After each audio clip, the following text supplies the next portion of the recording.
অনেক আড্ডা হয়েছে, এবার সাজগুজ করতে হবে তো। না আমি অনেকক্ষণ ধরে বলছিলাম। উঠ না। আচ্ছা শুনুন, 5টা 5:30টার মধ্যে কিন্তু বৃষ্টিকে রেডি করে দেবেন, 6:30টার মধ্যে রেজিস্টার চলে আসবে। ঠিক আছে, আপনি চিন্তা করবেন না। নিন আপনি উঠুন তো, এবার একটু ফ্রেশ হয়ে নিন। কিরে বৃষ্টি, ওঠ, ফ্রেশ হয়ে নে। হ্যাঁ যাচ্ছি।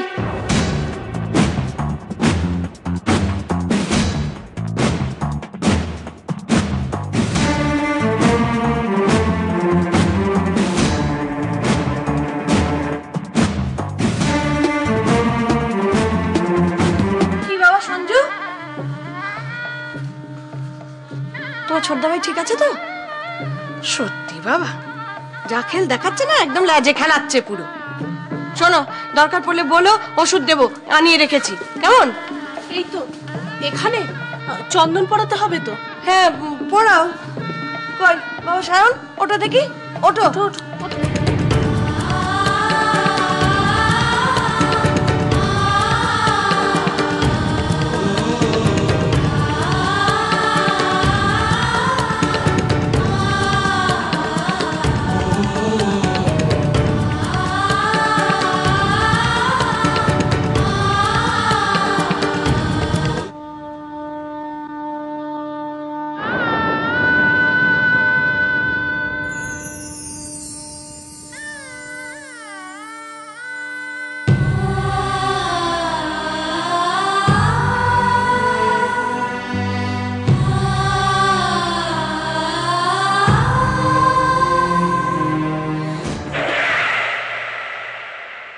কি হলো কি? আরে বলবে তো কি হয়েছে কি? দাদা গাড়ির তেল ফুরিয়ে গেছে। হ্যাঁ তেল ফুরিয়ে গেছে? দাদা সামনে পাম্প, আমি যাবো আর আসবো। আরে যা করবে তাড়াতাড়ি করো।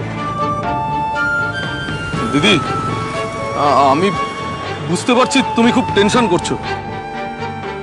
দেখো দেখো তুমি তুমি চিন্তা করো না। আসলে কি করব বলো, ওই পথে অবরোধের জন্য আমাদের প্রায় 40-50 কিলোমিটার রাস্তা ঘুরে আসতে হলো, তার উপর আবার টায়ার পাঞ্চার, এখন আবার তেল নেই। তবে তবে চিন্তা করো না, আমরা কলকাতা যখন পৌঁছে গেছি তখন আমরা ঠিক সময় মতো পৌঁছে যাব।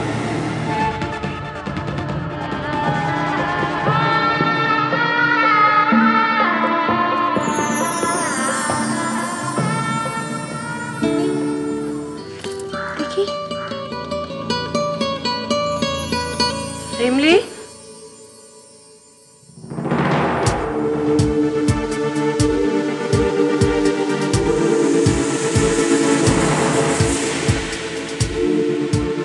কি করছিস সেখানে? না মানে ওই সঞ্জুদার না জ্বর এসেছে।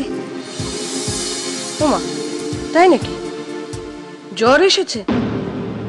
ঠিক আছে আমি দেখছি, তুই যা যা।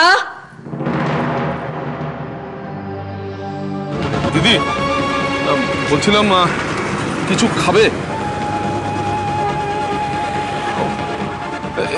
একটুখানি চা অন্তত খাও।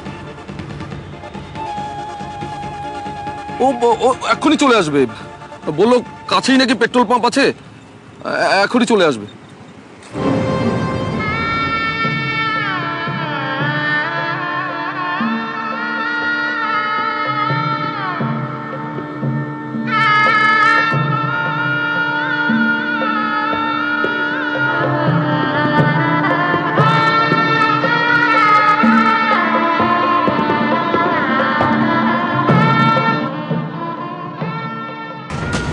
হ্যাঁ দাদা হয়ে গেছে, চলুন উঠে পড়ুন।